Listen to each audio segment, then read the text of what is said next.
tarde do livro Vinha de Luz, do Espírito Emmanuel. Aproveitamento.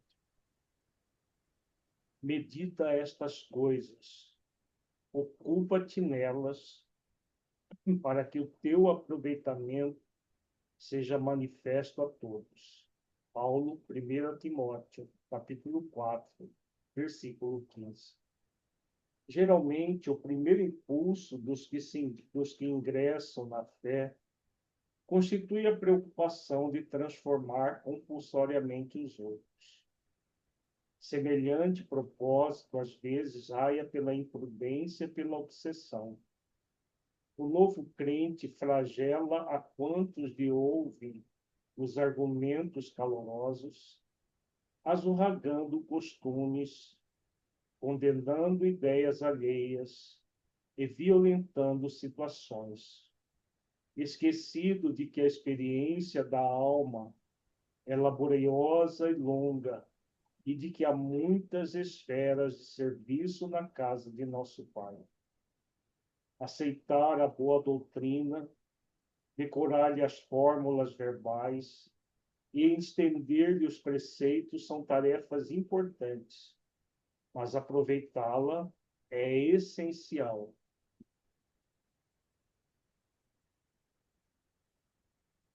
Muitos companheiros apregou ensinamentos viciosos, todavia, no fundo, estão sempre inclinados a rudes conflitos, em face da menor alfinetada no caminho da crença. Não toleram pequeninos aborrecimentos domésticos e mantêm verdadeiro jogo de máscara em todas as posições. A palavra de Paulo, no entanto, é muito clara. A questão fundamental é de aproveitamento. Indubitável que a cultura doutrinária representa conquista imprescindível ao seguro ministério do bem.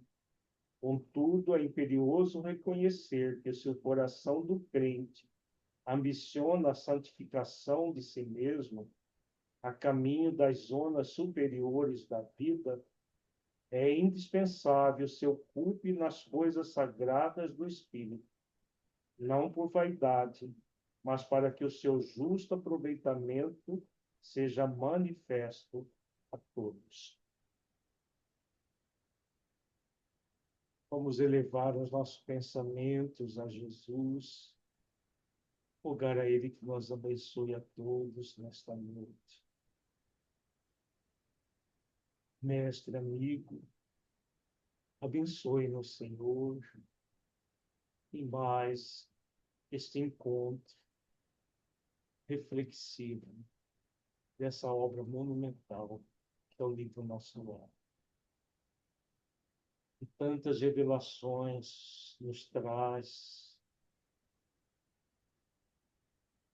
para que possamos entender como funciona a dimensão espiritual.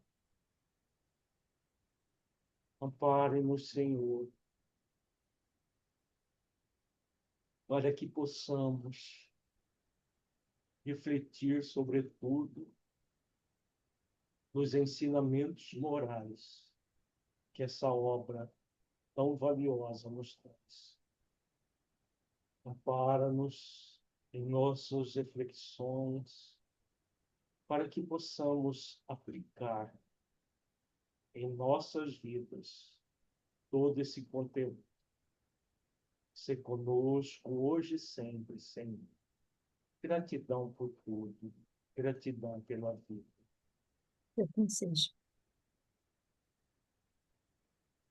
Vamos inicialmente fazer a recordação do conteúdo do nosso encontro passado.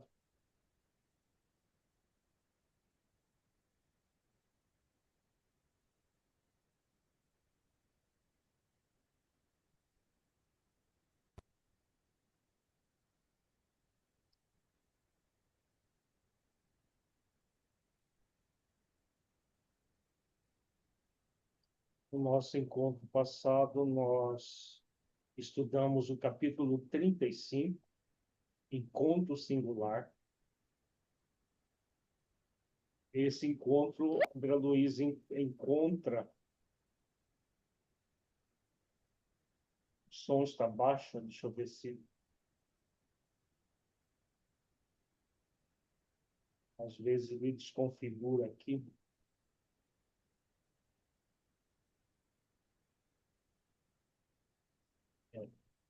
Desconfigurou, foi para metade do volume. Melhorou o som, pessoal? Melhorou. Tá ótimo agora. Então, nesse encontro, André Luiz ele tem um encontro com o Silveira, uma das pessoas que o seu pai levou à ruína financeira devido à forma extremamente rígida de lidar com os negócios.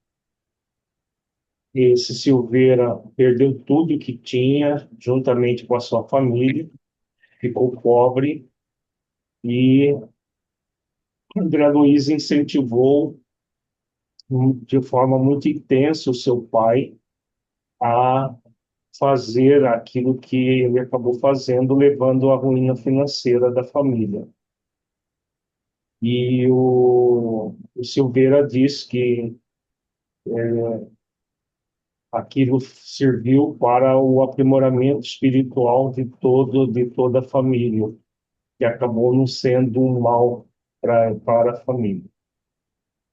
Mas o André Luiz se sente culpado nesse encontro e ele pede orientações da Narcisa sobre o que fazer. Então vamos à fala de André Luiz junto com a Narcisa. Muito desconcertado, procurei Narcisa ansioso de conselhos. Expus-lhe a ocorrência detalhando os sucessos terrenos.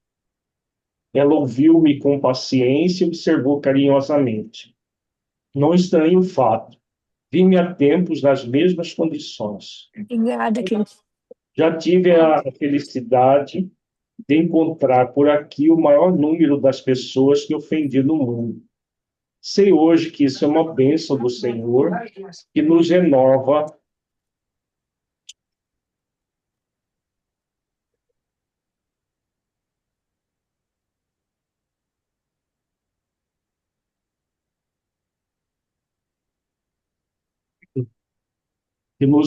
a oportunidade de restabelecer a simpatia interrompida, recompondo os elos quebrados da corrente espiritual.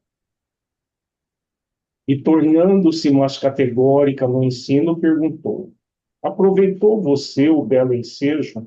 Que quer dizer, indaguei? Desculpou-se com Silveira. Olhe que é grande felicidade reconhecer os próprios erros. Já que você pode examinar-se a si mesmo com Umas panelas aqui, qual é a diferença? bastante luz e E o entendimento, que você gosta?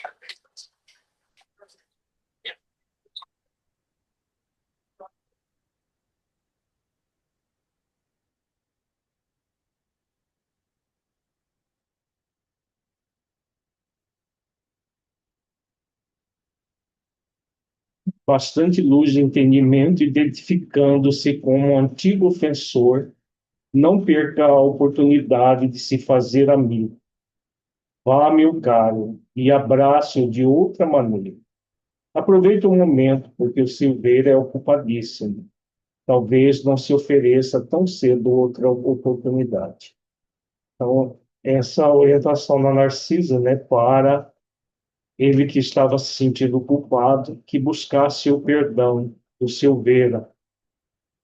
Muito importante no processo do André Luiz de se humildar, né, dentro da proposta que ele estava tendo de se humildar.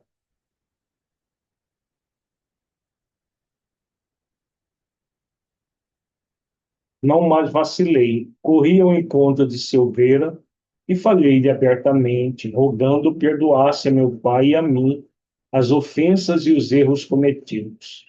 Silveira, comovidíssimo, não me deixou terminar. Ora, André, quem haverá isento de faltas? Acaso poderia você acreditar que vivi isento de erros? Além disso, seu pai foi meu verdadeiro instrutor. Devemos-lhe, meus filhos e eu, abençoadas lições de esforço pessoal. Sem aquela atitude enérgica que nos subtraiu as possibilidades materiais, que seria de nós no tocante ao progresso do espírito? Renovamos aqui todos os velhos conceitos da vida humana. Nossos adversários não são propriamente inimigos, e sim benfeitores. Não se entregue a lembranças tristes. Trabalhemos com o Senhor, reconhecendo o infinito da vida.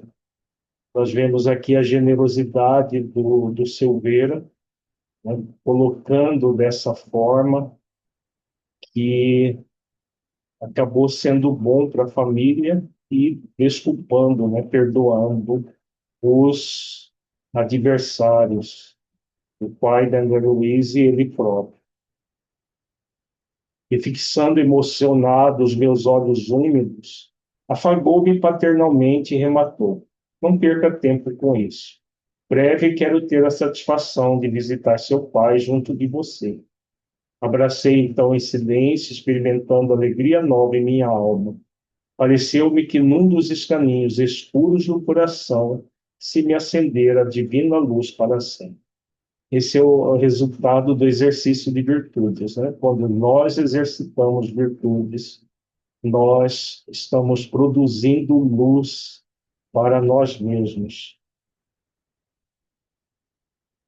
No capítulo 36, o sonho, nós vimos que André Luiz se desdobra do próprio corpo espiritual e vai em corpo mental até a colônia da sua mãe, onde a sua mãe vive, uma esfera bem mais alta que nosso lar, uma colônia numa região espiritualmente muito mais bela e mais elevada que nosso lar, e a mãe dele oferece ensinamentos muito significativos, não apenas para o André Luiz, mas para todos nós.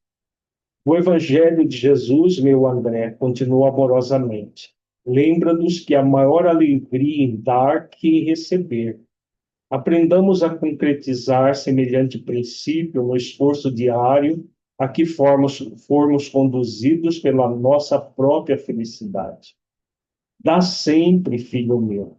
Sobretudo, jamais esqueças dar de ti mesmo, em tolerância construtiva, em amor fraternal e divina compreensão. A prática do bem exterior é um ensinamento e um apelo para que cheguemos à prática do bem interior. Então, essa frase, né? A prática do bem exterior é um ensinamento e um apelo para que cheguemos à prática do bem interior. Jesus deu mais de si para o engrandecimento dos homens e todos os milionários da terra congregados nos serviços sublime embora da caridade material. Então, aqui a reflexão que a mãe de André Luiz faz com ele, de que todo o trabalho que ele estava realizando lá na colônia, nosso lar, era importante, o trabalho que é o bem exterior, mas muito mais importante é o bem interior, que é o exercício de virtudes, como ele tinha acabado de fazer aquele exercício de virtude com Silveira, se sentindo muito bem com isso. Esse bem interior ninguém pode fazer por nós. A prática do bem exterior, qualquer pessoa pode nos substituir, às vezes até com mais eficiência que nós. Agora, o bem interior, que é a prática das virtudes, para nos tornarmos pessoas melhores, só nós mesmos é que podemos realizar.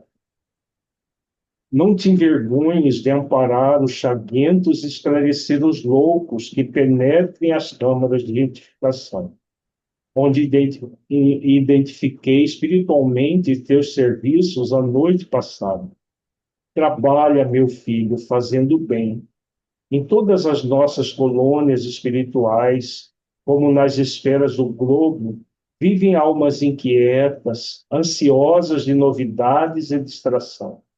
sempre que possas, porém, ouvida o entretenimento e busca o serviço útil.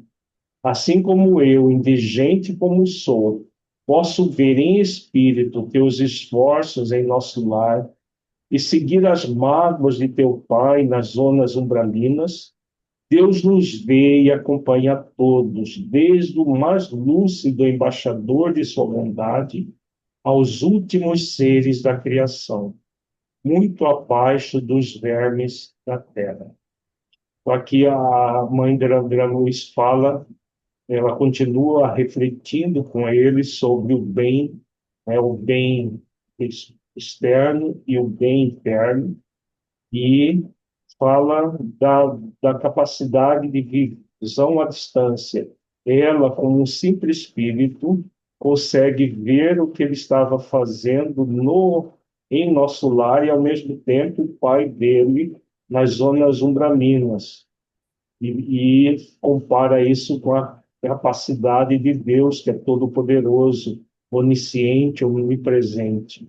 Então, Deus nos veio acompanhar todos, desde o mais lúcido embaixador de sua bondade, aos últimos seres da criação, muito abaixo dos vermes da terra, né?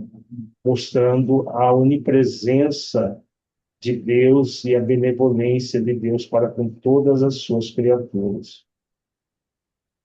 Conhecemos aqui, na maioria das colônias espirituais, a remuneração de serviço do bônus hora, nossa base de compensação une dois fatores essenciais. O bônus representa a possibilidade de receber alguma coisa de nossos irmãos em luta ou de remunerar alguém que se encontra em nossas realizações. Mas o critério quanto ao valor da hora pertence exclusivamente a Deus.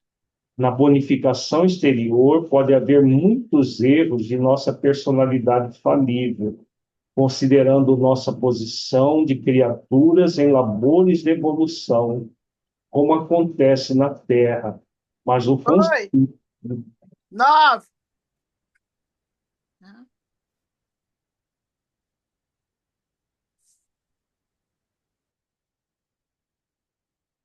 mas no concernente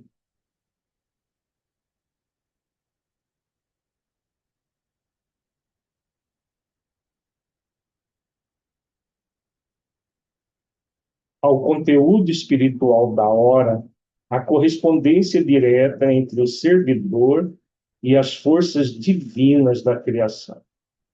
É por isso, André, que nossas atividades experimentais no progresso comum a partir da esfera carnal sofrem contínuas modificações todos os dias. Então, aqui a mãe de André Luiz continua falando sobre o bônus hora, a bonificação exterior. Ela é importante, inclusive a remuneração que nós temos no mundo físico, mas muito mais importante é a nossa evolução como espíritos imortais. Como ela diz aqui, o conteúdo espiritual da hora, a correspondência direta entre o servidor e as forças divinas da criação. Porque o mais importante, o trabalho ele tem duas funções, a função vertical, a função horizontal. A função horizontal diz respeito à remuneração, e a função vertical diz respeito ao nosso aprimoramento intelecto-moral. Então, todo o trabalho que é uma ocupação útil, ele acaba aprimorando intelectualmente o espírito. No mundo físico, nós temos o dinheiro, os bens materiais, como resultado do nosso trabalho. No mundo espiritual, como ela diz, a maioria das colônias espirituais tem o bônus hora. Agora, o mais importante não é a remuneração no nível horizontal, é aquilo que nós conquistamos no nível intelecto-moral, tanto no mundo espiritual quanto no mundo físico. Tabelas, quadros, pagamentos são modalidades de experimentação dos administradores ao que o Senhor concedeu a oportunidade de cooperar nas obras divinas da vida. Assim como concede à criatura o privilégio de ser pai ou mãe por algum tempo na terra e noutros mundos.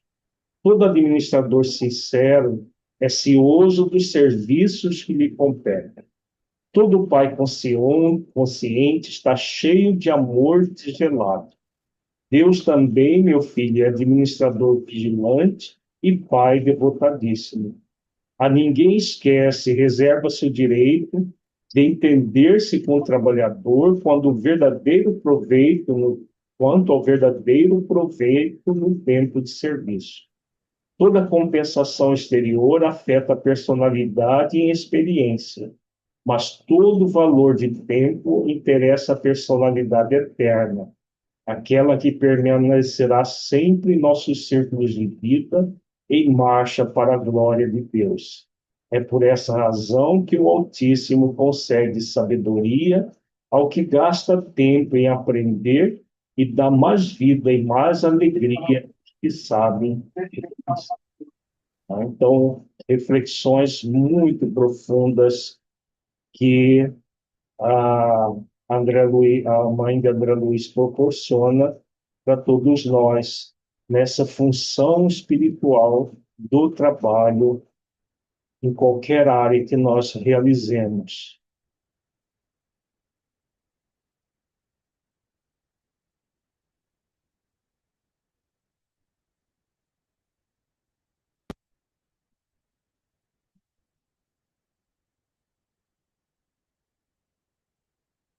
Vamos agora dar continuidade. Nós iniciamos o capítulo A Preleção da Ministra. Nós paramos aqui no meu livro, na página 230. Ângela, tem pergunta? Pode falar.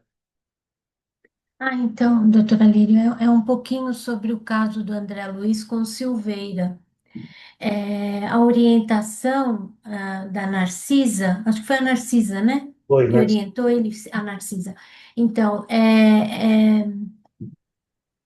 foi que ele procurasse o Silveira, mas sem nenhuma expectativa. Seria desse jeito? Porque muitas vezes, quando a gente procura alguém para pedir perdão, muitas vezes a gente fica com ressalvas do que Uhum. a gente vai encontrar. A pessoa, de repente, vem com uma demanda para cima da gente, a gente pode ser acolhido, claro, como no caso dele, mas pode vir com uma demanda também, né, doutora Uhum. Lívia? Sim, porque o ato de pedir perdão não diz respeito ao outro, diz respeito a quem pede, né? Que é um processo de exercício de humildade de quem solicita. Se para quem foi solicitado a pessoa não corresponde ao perdão, aí passa a ser um problema da outra pessoa e não de quem pediu, porque o ato de solicitar é um exercício de humildade e de mansidão, que engrandece quem pede. Se o outro concede, ótimo. O outro também fez exercício de humildade e mansidão. Mas se o outro não faz, ele recebe de forma orgulhosa uma solicitação do perdão. Já não diz respeito a quem solicitou, porque o exercício de virtude já foi feito. Por isso que não é condicional. A pessoa solicitar não depende do outro oferecer o perdão ou não, né? Conceder o perdão ou não. Depende dela.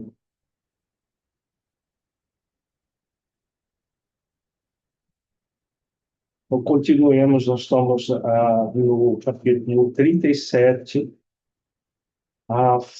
É uma palestra da ministra veneranda, uma das ministras do Ministério da Regeneração. Como sempre, não posso aproveitar a nossa reunião para discursos de longa tiragem verbal, mas aqui estou para conversar com vocês relacionando algumas observações sobre o pensamento. Encontram-se entre nós, no momento, algumas centenas de ouvintes que me surpreende com a nossa esfera cheia de formas análogas às do planeta. Não haviam aprendido que o pensamento é a linguagem universal?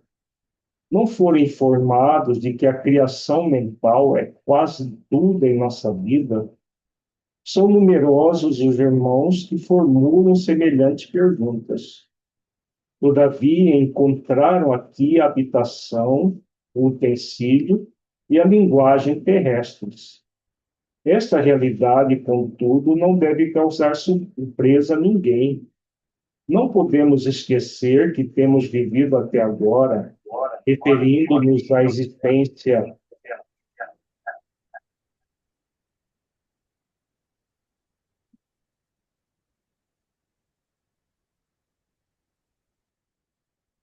referindo-nos à existência humana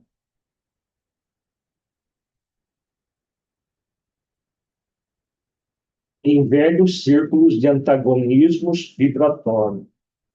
O pensamento é a base das relações espirituais dos seres entre si. Mas não olvidemos que somos bilhões de almas dentro do universo, algo insubmissas ainda às leis universais. Não somos, por enquanto, comparáveis aos irmãos mais velhos e mais sábios, próximos do divino, mas bilhões de entidades a viverem nos caprichosos mundos inferiores do nosso eu. Os grandes instrutores da humanidade carnal ensinam princípios divinos, expõem verdades eternas e profundas nos círculos do globo. Em geral, porém, nas atividades terrenas, recebemos notícias dessas leis sem nos submetermos a elas e tomamos conhecimentos dessas verdades sem lhes consagrarmos nossas vidas. Será crível que somente por admitir o poder do pensamento ficasse o homem liberto de toda a condição inferior? Impossível. Uma existência secular na carne terrestre representa período demasiadamente curto para aspirarmos à posição de cooperadores essencialmente divinos. Informamo-nos a respeito da força mental no aprendizado mundano, mas esquecemos que toda a nossa energia nesse particular tem sido empregada por nós em milênios sucessivos nas criações mentais destrutivas ou prejudiciais a nós mesmos. Somos admitidos aos cursos de espiritualização nas diversas escolas religiosas do mundo, mas com frequência agimos exclusivamente no terreno das afirmativas verbais. Ninguém, todavia, atenderá ao dever apenas com palavras. Ensina a Bíblia que o próprio Senhor da vida não estacionou no verbo, ele continuou o trabalho criativo da nação.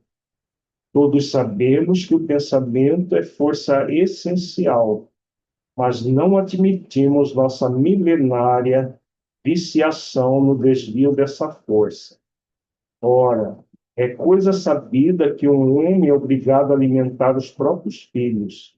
Nas mesmas condições, cada espírito é compelido a manter e nutrir as criações que lhe são peculiares. Uma ideia criminosa produzirá gerações mentais da mesma natureza. Um princípio elevado obedecerá à mesma lei.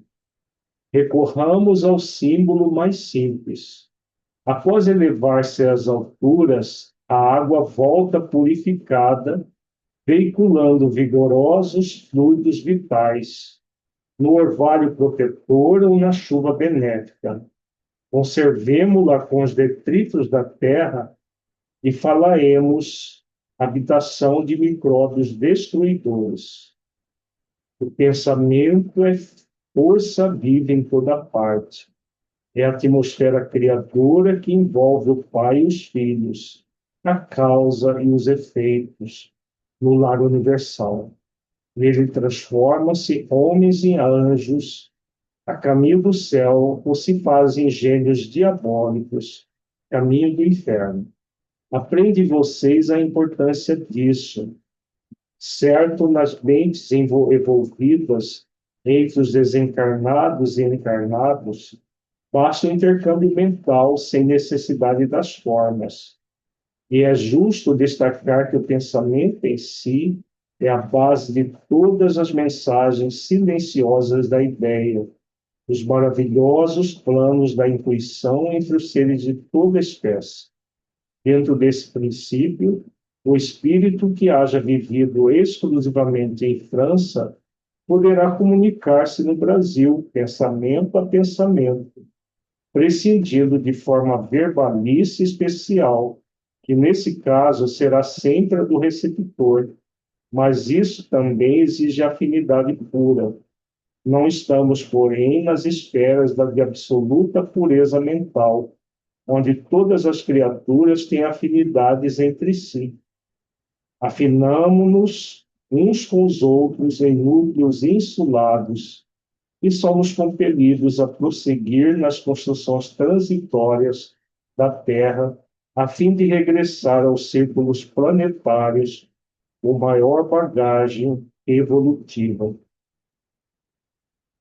Nosso lar, portanto, como cidade espiritual de transição, é uma bênção nós concedida por acréscimo de misericórdia para que alguns poucos se preparem à ascensão e para que a maioria volte à Terra em serviços redentores.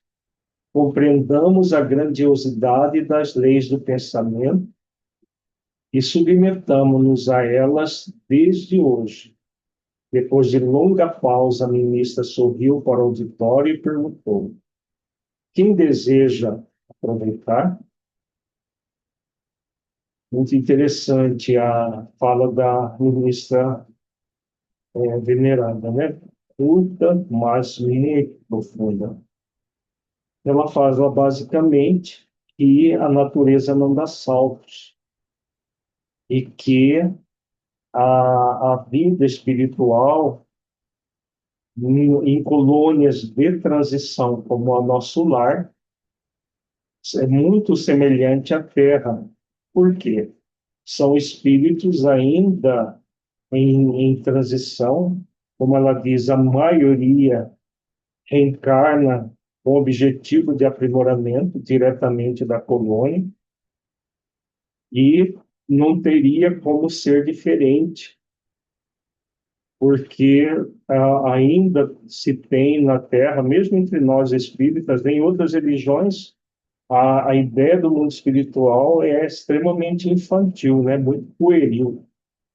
Agora, mesmo nós espíritas, muita gente ainda tem ideia de que o mundo espiritual é meio assim, mágico, as coisas são, basta pensar, pronto, as coisas já vão acontecendo, e nós estamos vendo pela descrição de André Luiz, e agora a fala da ministra, colocando, né, que tudo tem como base o pensamento, mas o pensamento das pessoas que pensam, sejam as encarnadas, sejam as desencarnadas. Então, na colônia nosso lar, como são espíritos de condição mediana, não são espíritos extremamente atrasados, nem espíritos evoluídos, com exceção dos próprios ministros, né? A própria ministra veneranda é uma exceção na maioria dos habitantes da colônia. Os ministros são espíritos mais evoluídos, o governador, mas a maioria dos habitantes são pessoas em processo de evolução, né? E ela fala da importância do pensamento, porque com o pensamento nós emitimos uma energia. Quando ela diz aqui, informamos-nos a respeito da força mental no aprendizado mundano, mas esquecemos que toda a nossa energia, nesse particular, tem sido empregada por nós em milênios sucessivos nas criações mentais destrutivas ou prejudiciais a nós mesmos. A nossa energia mental tem um poder muito grande de construir ou de destruir. Na Terra, ainda, a nossa energia mental tem sido utilizada de forma destrutiva, tanto para nos destruir de uma forma tóxica, né? Destruir o nosso corpo, a nossa saúde, a nossa vida, como também criar uma psicosfera destrutiva no planeta, tóxica no planeta. E o convite é, como ela diz aqui, todos sabemos que o pensamento é força essencial, mas não admitimos nossa milenária viciação no desvio dessa força. Uma ideia criminosa produzirá gerações mentais da mesma natureza. Um princípio elevado obedecerá a mesma lei. Porque quando nós pensamos, nós emitimos a energia mental. Se o pensamento é equilibrado, a energia mental é salutar. Se o pensamento é desequilibrado, é vicioso, é odioso, a energia mental que emitimos é tóxica. Ela faz a comparação com a água. A água em forma de chuva é densa. Ela parada, ela acaba apodrecendo porque micro-organismos vão, e muitas vezes que são destruidores, tomam conta dessa água. Então, o pensamento é força viva em toda parte. É a atmosfera criadora que envolve o pai e os filhos, a causa e os efeitos no lar universal. Nele transformam-se homens e anjos a caminho do céu, ou se fazem gênios diabólicos a caminho do inferno. Aqui, o céu e inferno no sentido simbólico, né? A ministra não está falando daquele céu, o céu mitológico das religiões tradicionais, nem o inferno mitológico. Ela está falando no sentido metafórico. Todos nós estamos aqui para nos transformar em anjos.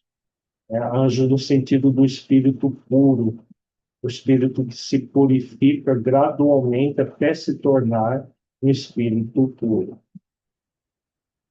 Dependendo de como nós utilizamos a energia mental, nós estamos na direção dos anjos ou na direção dos gênios diabólicos, que são os espíritos das sombras que vivem no planeta com objetivo destrutivo.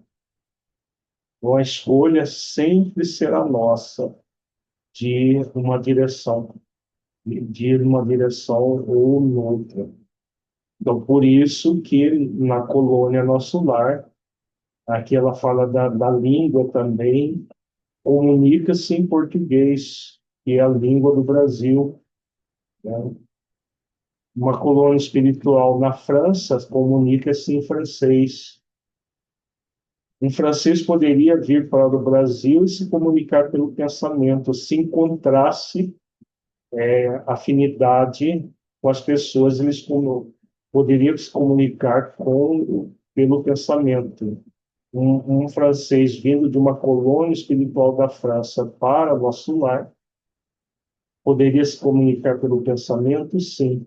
Mas, como ela diz aqui, para isso é necessário afinidade entre o transmissor e o receptor.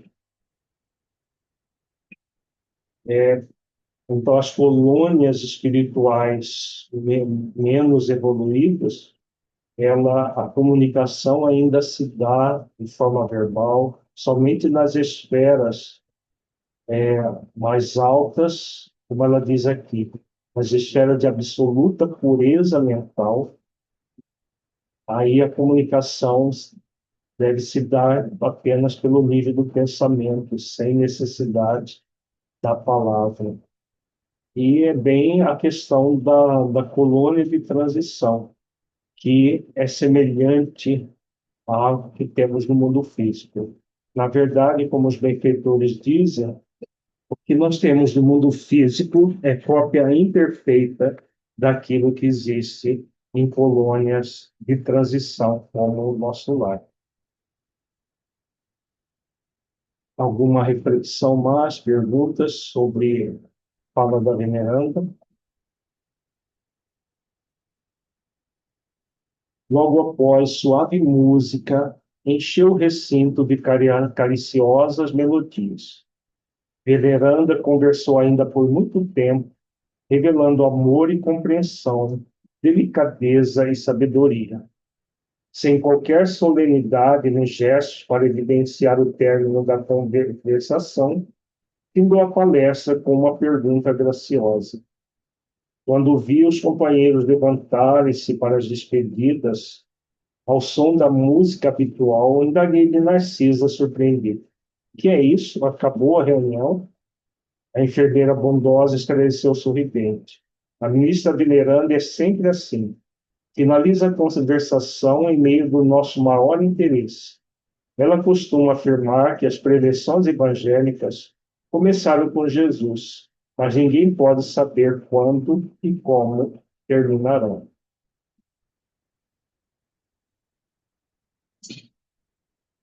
Vamos agora para o capítulo 38, o caso Tobias. No terceiro dia de trabalho, alegrou-me Tobias com agradável surpresa. Fim do serviço, ao entardecer, de vez que outros se incumbiram da assistência noturna, fui fraternalmente levado à residência dele, onde me aguardavam belos momentos de alegria e aprendizado. Logo de entrada, apresentou-me duas senhoras, uma já idosa e outra bordejando a madureza. Esclareceu que esta era a sua esposa e aquela, irmã. Luciana e Hilda, afáveis e delicadas, primaram em gentilezas. Reunidos na formosa biblioteca de Tobias, examinamos volumes maravilhosos na encadernação e no conteúdo espiritual. A senhora Hilda convidou-me a visitar o jardim para que pudesse observar de perto alguns caramanchões de caprichosos formatos. Cada casa em nosso lar poderia especializar-se na cultura de determinadas flores. Em casa de Lísias, as glicínias e os lírios contavam-se por centenas. Na residência de Tobias, as hortênsias inumeráveis desabrochavam nos verdes lençóis de violetas.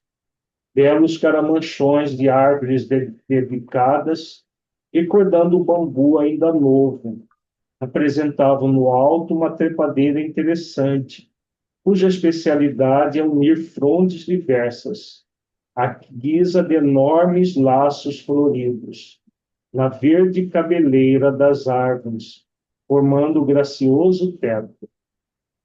Não sabia traduzir minha admiração. Embalsamava-se a atmosfera de inebriante perfume. Comentávamos a beleza da paisagem geral, vista daquele ângulo do Ministério da Regeneração, quando Luciana nos chamou ao interior para a leve refeição. Encantado com o ambiente simples, cheio de notas de fraternidade sincera, não sabia como agradecer ao generoso anfitrião.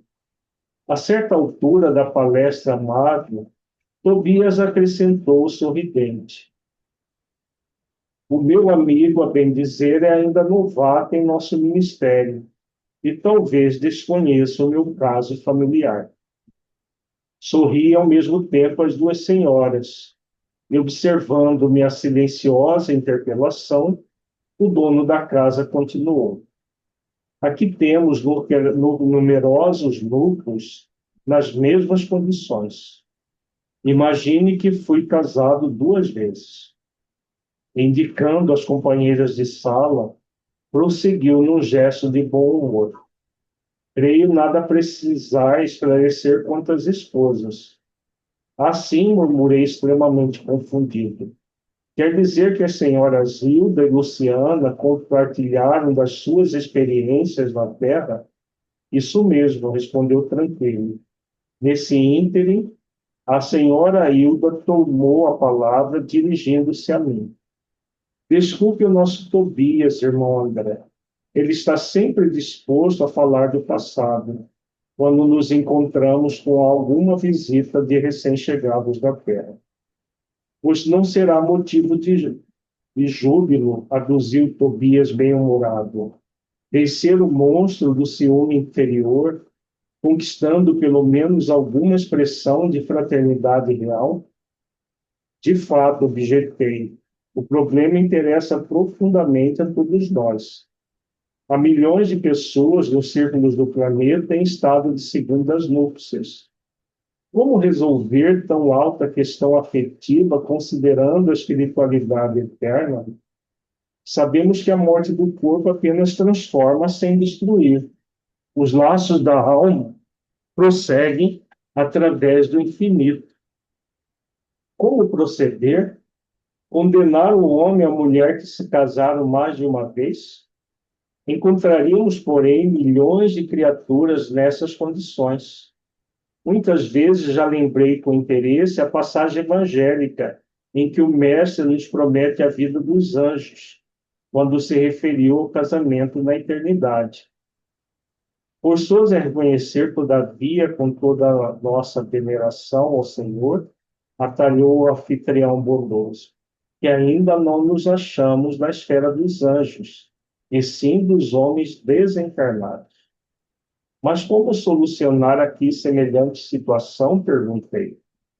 Tobias sorriu e considerou. Muito simplesmente, reconhecemos que entre o irracional e o homem há enorme série gradativa de posições. Assim também entre nós outros. O caminho até o anjo representa imensa distância a percorrer. Ora, como podemos aspirar à companhia de seres angélicos se ainda não somos nem mesmo fraternos uns com os outros? Claro que existem caminheiros de ânimo forte que se revelam superiores a todos os obstáculos da senda, por supremo esforço da vontade. Mas a maioria não prescinde de pontes ou do socorro de guardiães caridosos. Em vista dessa verdade, os casos dessa natureza são resolvidos nos alicerces da fraternidade legítima, reconhecendo-se que o verdadeiro casamento é de almas, e essa união ninguém poderá quebrantar. Nesse instante, Luciana, que se mantinha silenciosa, interveio acrescentando. Convém explicar, todavia, que tudo isso, felicidade e compreensão, devemos ao espírito de amor e renúncia da nossa Hilda.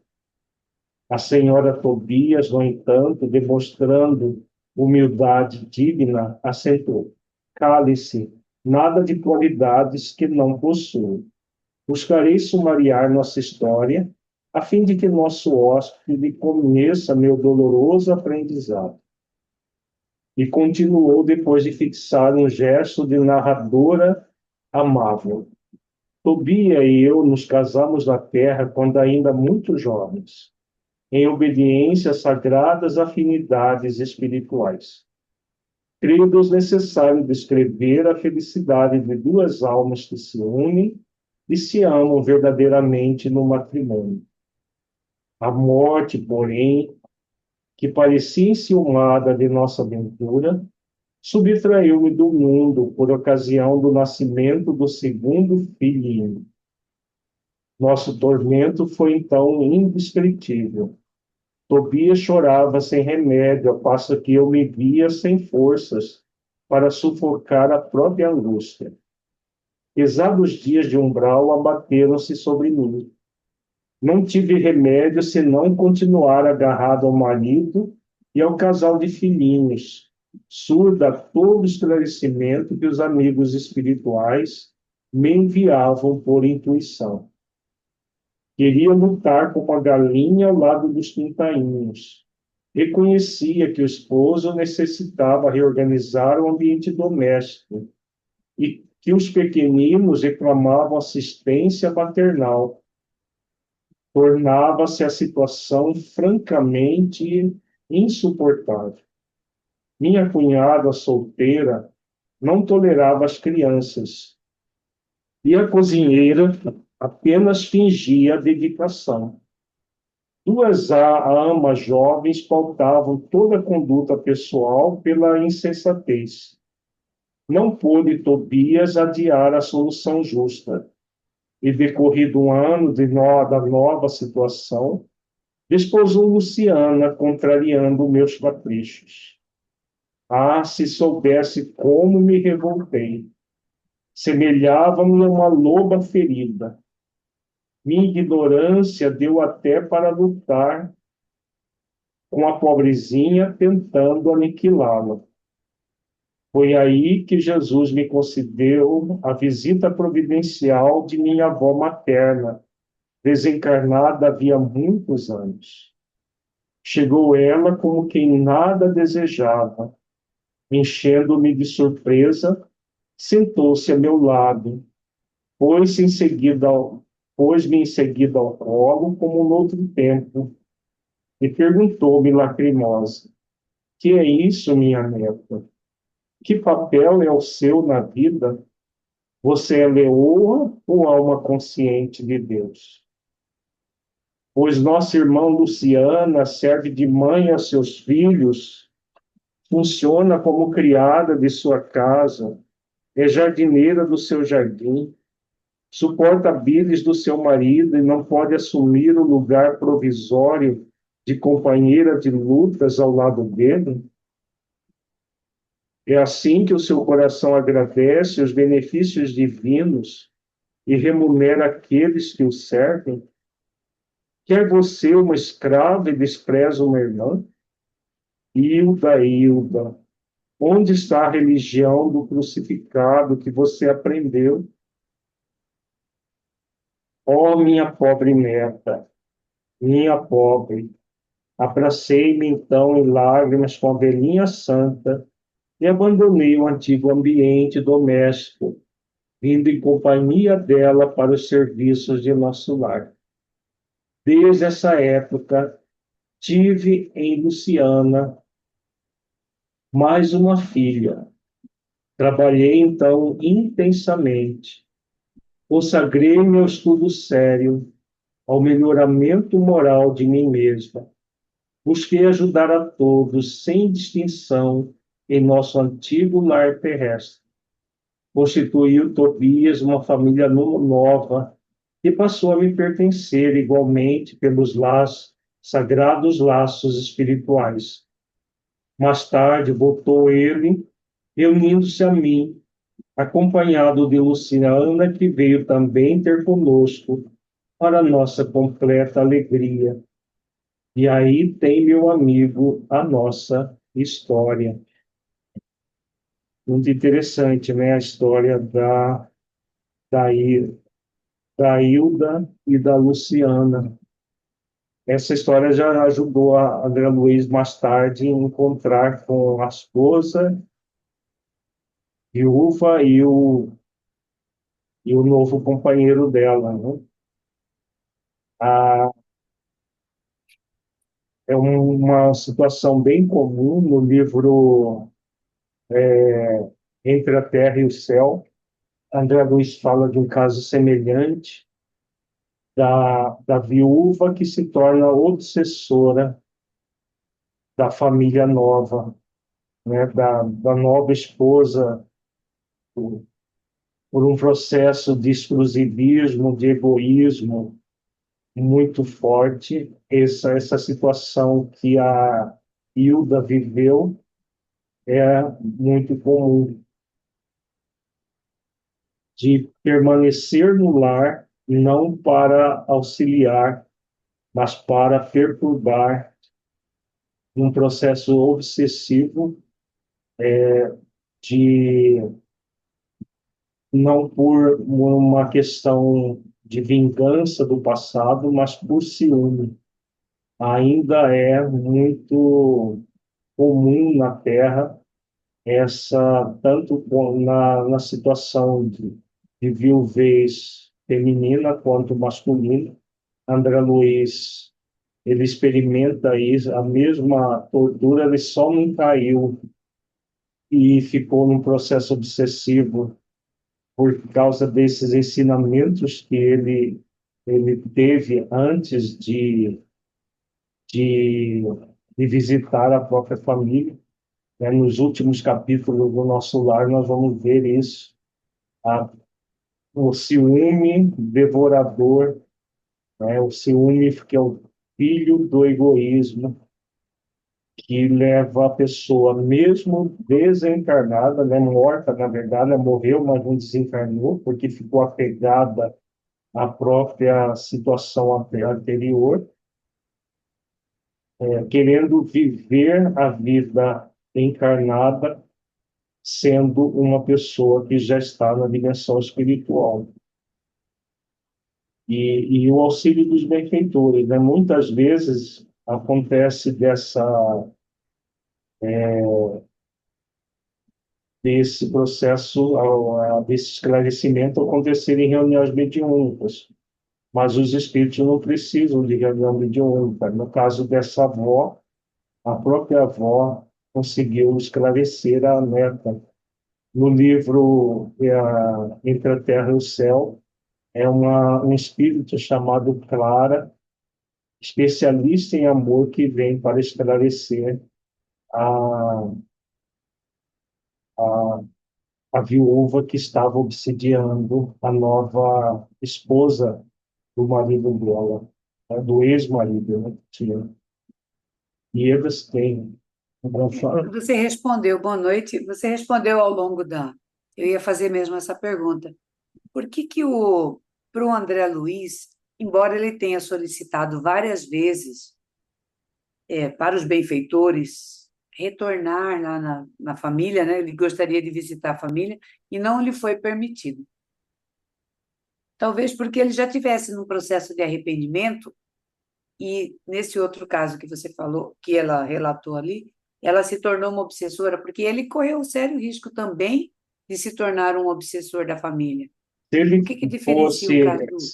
Se ele fosse na época que ele pediu para ir, ele se tornaria um obsessor do próprio marido da ex-esposa. Porque já depois de muitas reflexões, conhecer o caso do Tobias, de várias orientações da mãe dele, da dona Laura, do Ulisses, de todos esses espíritos que ele estava convivendo, foi desafiador para ele. O primeiro impulso dele foi de agredir o marido da que foi esposa dele. Depois ele caiu em si antes de agredir, pediu ajuda para Narcisa e a Narcisa veio ajudá-lo. Mas ele se tornaria com certeza obsessor. Mesmo com toda a orientação, ele titubeou alguns minutos, algum tempo, né? Imagina se ele tivesse ainda sem esse preparo. Ele queria ver a família logo depois que ele saiu do hospital, ele já queria ver a família. Não tinha condições nenhuma espirituais. Por isso que os benfeitores sempre dizendo não, eles sabiam que, principalmente o Clarence, que conhecia a história dele completa, ele não teria condições de visitar de uma forma adequada a família. Quando ele teve, aí veio a prova. Teve a condição, veio a prova. Tanto é que ele é recebido como cidadão de nosso lar só depois dessa prova que ele venceu, né? Venceu a ele mesmo.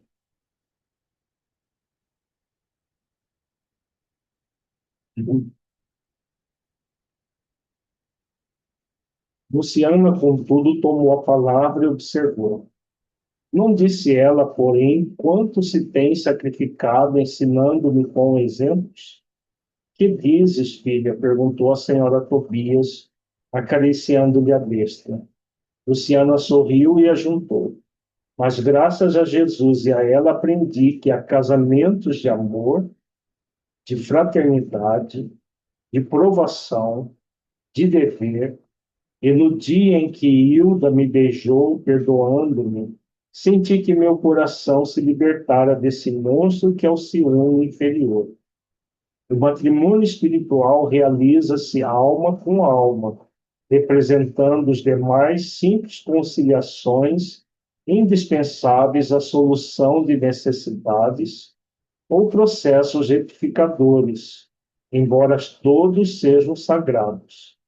E assim construímos nosso novo lar na base da fraternidade legítima, acrescentou o dono da casa.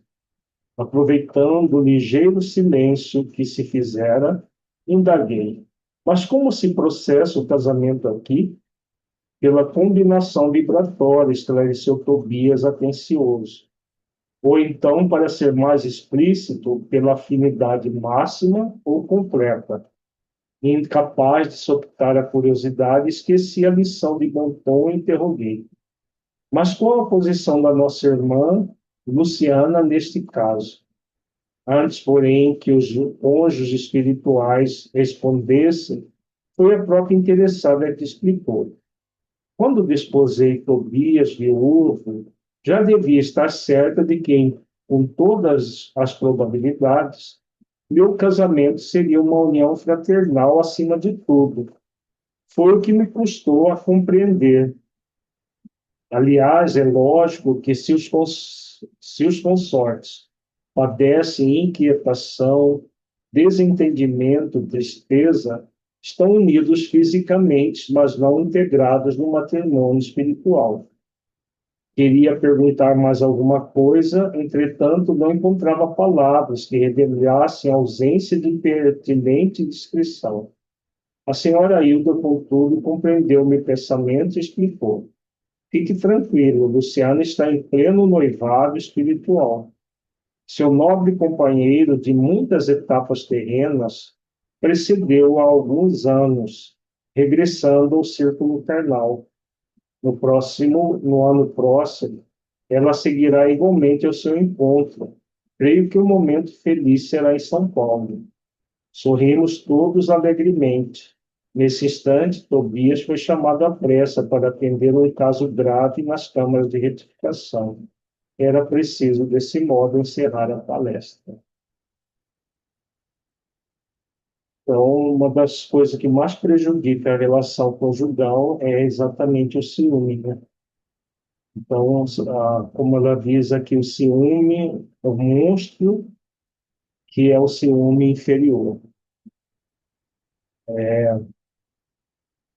A Ângela colocou aqui, é comum vermos que o ciúme é sinal de amor. Não tem nada a ver com amor. O ciúme é sinal de egoísmo. Posse, né? Apego, não é? É posse, apego, é o pseudo-amor, na verdade, né? Que está ligado ao processo de apego, de posse, como se a pessoa fosse dona do outro. É o que aconteceu com a Hilda nesse primeiro momento. Angela? Doutora Lírio, eu não compreendi bem a relação desse senhor com a Luciana e a Hilda no plano espiritual. Como ele disse, a esposa era a Hilda. A Luciana foi uma irmã que teve, como ela mesma disse, um casamento de união fraternal. Ela não tinha uma ligação profunda com ele. A ligação dela é com esse outro espírito que já tinha reencarnado e que teria um relacionamento futuro. Ela acabou fazendo jus a esse relacionamento, né? Porque seu nobre companheiro de muitas etapas terrenas precedeu-a, da impressão de espírito mais evoluído. Com esse casamento que auxiliou o Tobias com os filhos dele, acabou merecendo o reencontro com uma alma mais afim, que é esse outro irmão.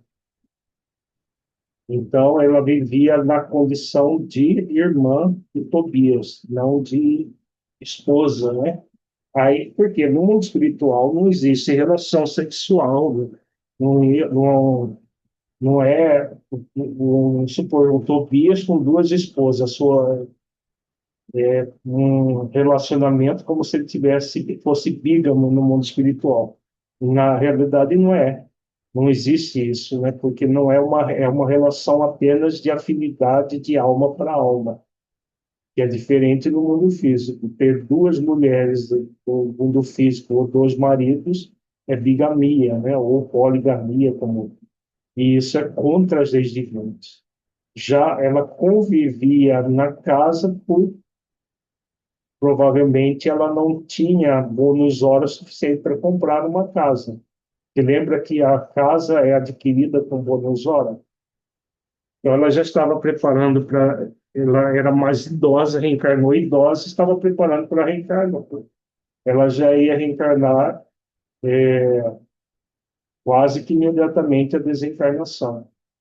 A Hilda mais nova, porque desencarnou nova, e ela idosa.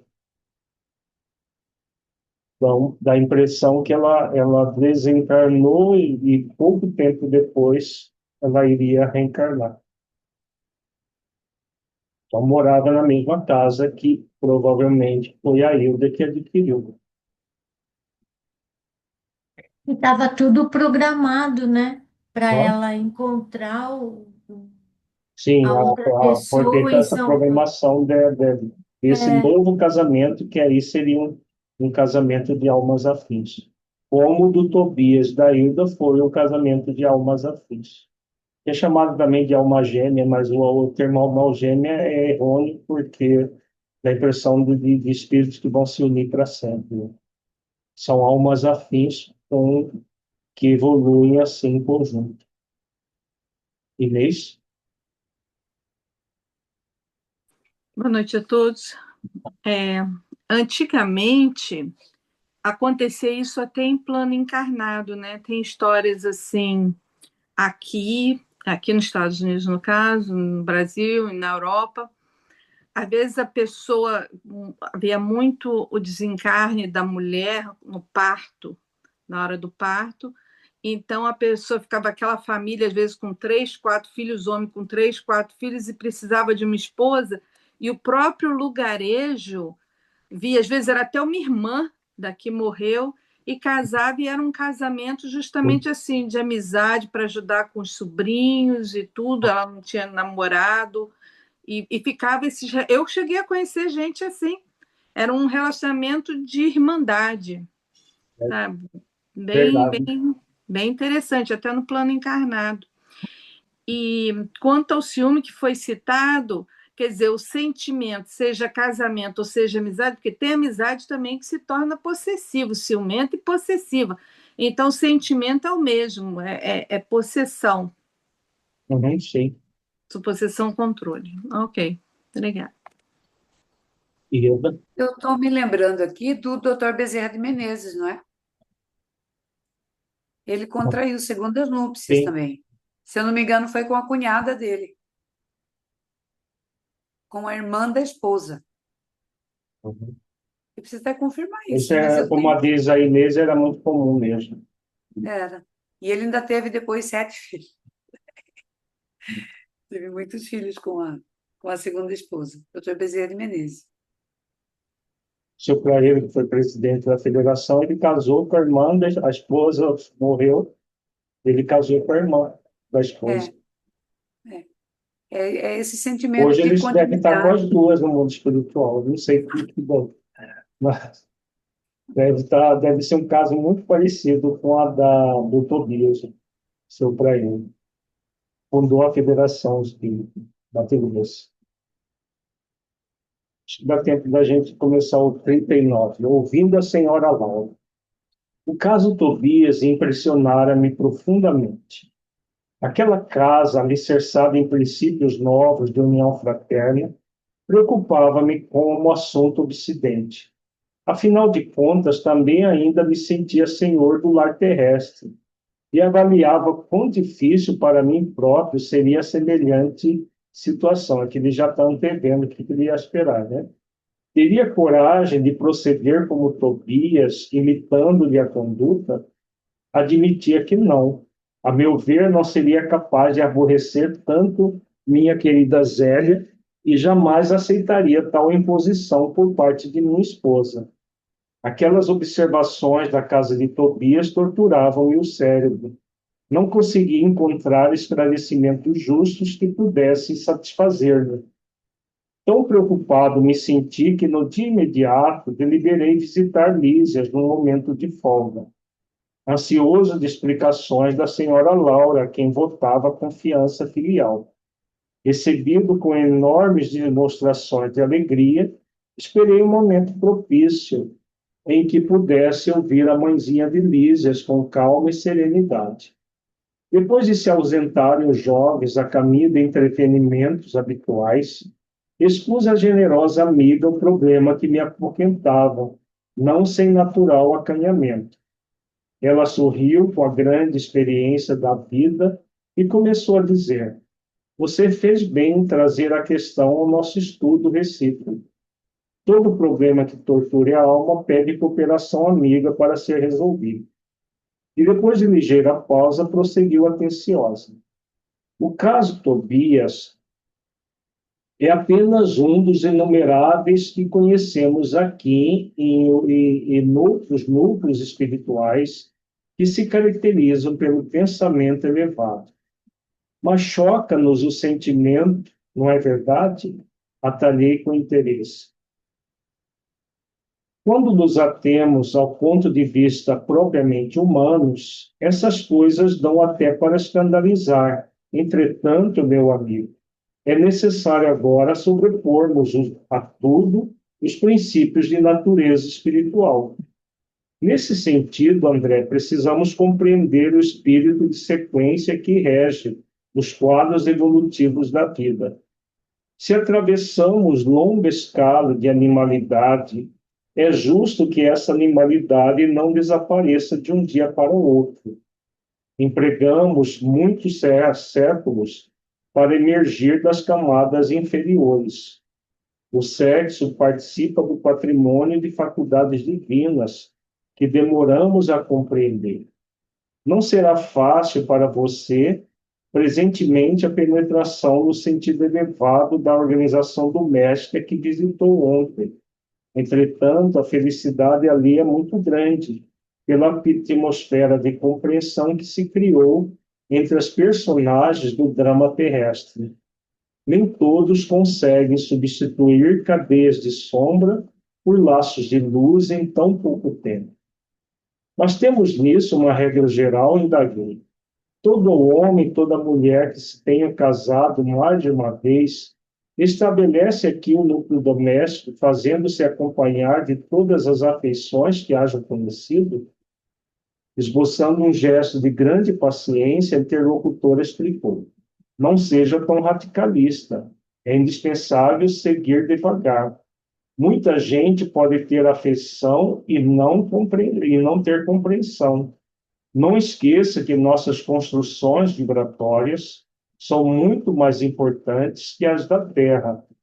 O caso Tobias é o caso da vitória da fraternidade real por parte das 3 almas interessadas na aquisição de justo entendimento. Quem não se adaptar à lei de fraternidade e compreensão, logicamente não atravessará essas fronteiras. As regiões obscuras do umbral estão cheias de entidades e não resistiram a semelhantes provas. Enquanto odiarem, assemelham-se a agulhas magnéticas sob os mais antagônicos influxos. Enquanto não entenderem a verdade, sofrerão o império da mentira e, consequentemente, não poderão penetrar as zonas de atividade superior. São incontáveis as criaturas que padecem longos anos sem qualquer alívio espiritual, simplesmente porque se esquivam a fraternidade legítima. E que acontece, então, interroguei, valendo-me da pausa da interlocutora, se não são admitidas aos núcleos espirituais de aprendizado nobre, onde se localizarão as pobres almas em experiências dessa ordem? Depois de padecimentos verdadeiramente infernais, pelas criações inferiores que invento para si mesma, redarguiu a mãe de Lísias. Vão fazer na experiência carnal o que não conseguiram realizar em ambiente estranho ao corpo terrestre. Concede-lhes a bondade divina, o esquecimento do passado, na organização física do planeta, e vão receber nos laços da consanguinidade aqueles de quem se afastaram deliberadamente pelo veneno do ódio e da incompreensão. Daí se infere a oportunidade cada vez mais viva da recomendação de Jesus quando nos aconselha imediata reconciliação com os adversários. O alvitre, antes de tudo, interessa a nós mesmos. Devemos observá-lo em proveito próprio. Quem sabe valer-se do tempo, fim da experiência terrena, ainda que precise voltar aos círculos de carne, pode efetuar sublimes construções espirituais com relação à paz da consciência, regressando à matéria grosseira, suportando menor bagagem de preocupações. Há muitos espíritos que gastam séculos tentando desfazer animosidades e antipatias na existência terrestre e refazendo-as após a desencarnação. O problema do perdão com Jesus, meu caro André, é problema sério. Não se resolve em conversas. Perdoar verbalmente é questão de palavras, mas aquele que realmente perdoa precisa mover e remover pesados fardos de outras eras dentro de si mesmo. Muito interessante, né? As falas da dona Laura para André Luiz. O que conta para o espírito é a questão da fraternidade. No caso do Tobias, da Hilda e da Luciana, eles conseguiram se conectar com a lei de fraternidade e estabeleceram já no mundo espiritual, depois que a Hilda foi orientada pela avó, os laços de fraternidade. Mas, como ela diz aqui, a grande maioria não consegue fazer isso, né? Ficam odiando uns aos outros e reencarnam como familiares, muitas vezes, né,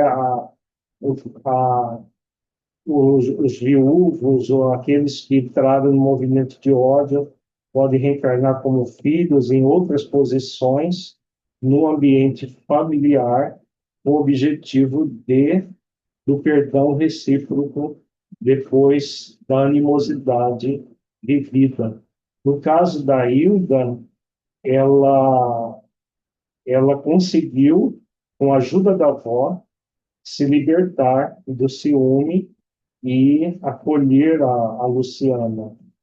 Mas quando isso, não vamos imaginar que ela continuasse odiando e iria chegar um momento que ou ela saía da casa e ficaria perambulando pelo umbral durante muito tempo, até ser trazida para a reencarnação, para uma conciliação com as pessoas que ela teria ferido na dimensão espiritual, como a dona Laura fala aqui, né? Porque não existe espírito que vá ficar eternamente num processo de animosidade com outro espírito, porque a fraternidade é lei da vida. Assim como o perdão, também existe a lei do perdão. Então, cedo ou tarde, vão renascer em conjunto até que toda animosidade seja desfeita, né? Como ela diz aqui, o problema do perdão com Jesus é problema sério. Não se resolve em conversas. Perdoar verbalmente é questão de palavras, mas aquele que realmente perdoa precisa mover e remover pesados fardos de outras eras dentro de si mesmo.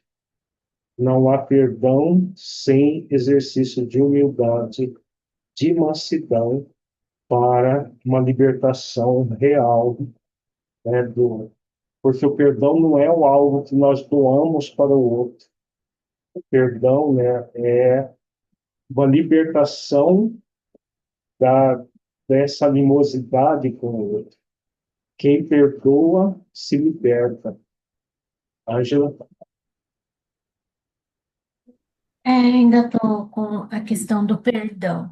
Então, quando uma das partes não concede o perdão, a vida vai atraindo essas partes até que haja a conciliação, Vão renascendo em mesma família até que haja o perdão mútuo.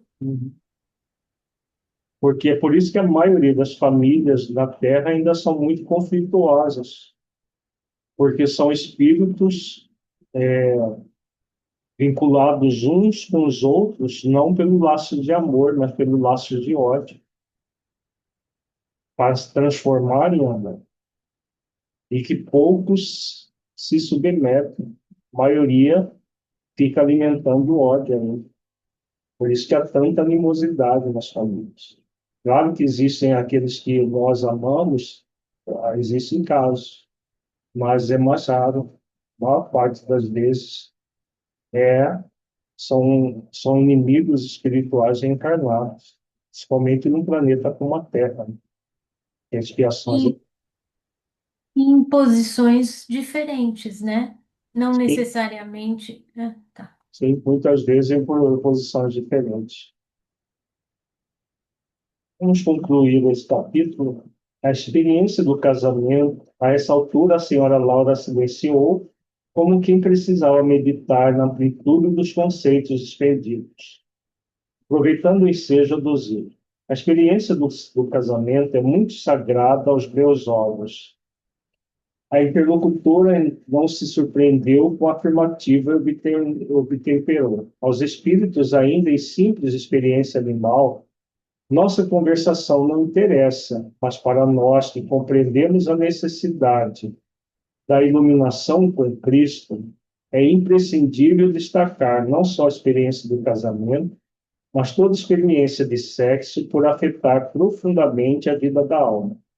Ouvindo a observação, não deixei de corar, lembrando o meu passado de homem comum. Minha mulher fora para mim um objeto sagrado que eu sobrepunha a todas as afeições. No entanto, ao ouvir a mãe de Lísias, ocorriam-me à mente as palavras antigas do Velho Testamento. Não cobiçarás a casa do teu próximo, não cobiçarás a mulher do teu próximo, nem o seu servo, nem a sua serva, nem o seu jumento, nem o seu boi, nem coisa alguma que lhe pertença. No instante, senti-me incapaz de prosseguir, estranhando o caso Tobias. A interlocutora, porém, percebeu minha perturbação íntima e continuou.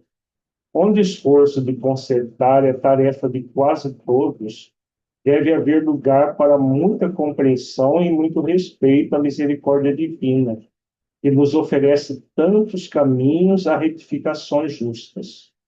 Toda experiência sexual da criatura que já recebeu alguma luz do espírito é acontecimento de enorme importância para si mesma. É por isso que o entendimento fraterno, precede a qualquer trabalho verdadeiramente salvacionista. Ainda há pouco tempo, ouvi um grande instrutor no Ministério da Elevação assegurar que, se pudesse, iria materializar-se nos planos carnais, a fim de dizer aos religiosos em geral que toda caridade, para ser divina, precisa apoiar-se na fraternidade. Nessa altura, a dona da casa convidou-me a visitar Heloísa, ainda recolhida ao interior doméstico, dando a entender que não desejava explanar outras minudências sobre o assunto. E depois de verificar as melhoras crescentes da jovem recém-encarnada do planeta, recém-chegada do planeta, voltei às câmaras de retificação, mergulhado em profundas cogitações. Agora não mais me preocupava a situação de Tobias, nem as atitudes de Hilda e Luciana. Impressionava-me, sim, a imponente questão da fraternidade humana. E o que é mais importante, né? A lei da fraternidade, por quê? Na verdade, todos nós somos irmãos em humanidade. Os laços de família, esposa, filhos, pais, mães, irmãos, são laços transitórios. Quando nós voltamos para o mundo espiritual, podemos encontrar 3, 4, 5 mães. E aí, qual que é a mãe? Vamos, no caso da Hilda e do Tobias, um marido com 2 esposas. Quem é a esposa? Né? Então, os laços reais são laços de fraternidade, como irmãos em humanidade. Vamos evoluindo. Temos na Terra esses títulos que são transitórios, são importantes para a evolução do espírito, mas o que vai, à medida que vamos evoluindo, o que vai imperar são os laços de fraternidade, porque é a lei da fraternidade que vai imperar entre nós, para sermos irmãos uns dos outros, até a evolução plena como espíritos imortais que somos. Alguma pergunta? Alguma reflexão? Então vamos encerrar. Inês, você faz a prece para nós, por favor, agradecendo.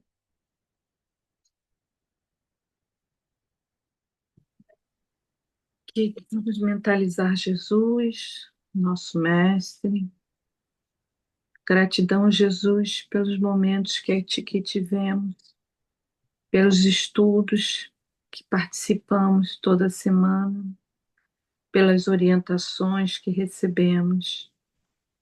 Gratidão e que possamos nos trabalhar as nossas virtudes, podendo cada vez mais caminhar em direção à luz, a Deus, que possamos trabalhar, como vimos hoje, para termos essa fraternidade com todos aqueles no plano da amizade, no plano dos relacionamentos amorosos, que sejamos fraternais com todos aqueles que vêm, que convivemos nas várias encarnações. Gratidão por tudo, que assim seja. Uma boa noite para todos nós, muita paz e até... Boa noite. Até o ano que vem, Sim. Até ano que vem, porque nós agora em dezembro nós temos atividades várias na federação e retornamos na segunda quinzena de janeiro. Hoje